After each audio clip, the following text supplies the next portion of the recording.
Hey everyone, welcome to one of the most awkward exercises that you can do in the gym, but it's really great for your glutes. So if you want a nice big ass, this is the one to do.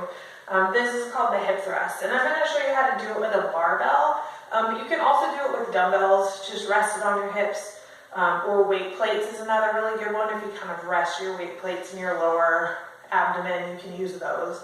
But eventually you're going to get out to a heavy enough weight that you're going to need to be able to do it with a barbell. So I'm going to show you how to do it with a barbell. You'll also need a bench or a box, something that is this height. You don't want anything higher than this. And you might find, especially if you're short, that this is even going to be a little bit too tall. I'm going to make sure that my bench is pushed up against the wall so that it actually can't push back any further, and you'll understand why in a second. So I'm going to sit down in front of the bench and put my back into it. Put your back into it. And eventually I'm going to do a movement where it's going to be like a glute bridge, except instead of my back on the ground, my back's going to be on the bench. So the movement is actually a hip hinge. So you're going to keep your lower back nice and straight. Remember, no sexy cats here. Keep it nice and straight. Then you're going to push through your heels and come up like this. And you're actually going to squeeze your glutes so that you're it's forcing your pelvis to tip a little bit inward. So like if there was a bowl of soup here, it'd be pouring into your belly button.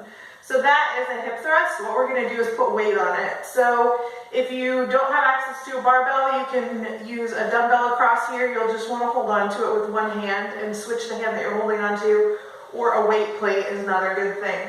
But because your glutes are big muscles, you can get up in weight pretty quickly in the hip thrust. So this is a 45-pound barbell, which is a standard barbell, and it's got 10-pound plates on either side. And what you want to do is actually sit down and roll the bar over yourself like this until it's resting on your hips. And I have a little bit of padding, so it actually doesn't bother me to have the bar resting on my hips, but you can wrap a sweatshirt around it if you want to. I'm actually holding on down here, but once I get it lifted up, I'm just going to put my hands flat on the barbell like this, just to kind of keep it in place. I'm not going to wrap my hands around it or hold on to it. So I'm going to make sure that my feet are exactly where they feel like they need to be, so that when I push up, I'm going to be at a 90-degree angle, and I'm going to exhale, keep my back nice and straight, and push up, squeezing at the top, so that I'm kind of dumping that bowl of soup into my belly button. And I'm also going to keep my chin tucked. So this is a double chin exercise. And then I'm going to bring it back down, and then come back up. If you want to make it extra challenging, you don't let the barbell touch the bottom, and that will give you constant tension on your glutes. But you have to be really careful to make sure that you don't arch your lower back when you're doing that. And then when you're done, you bring it all the way back down, you just roll it away from you, and you climb out from underneath it. All right, have fun. Don't make eye contact on this one either.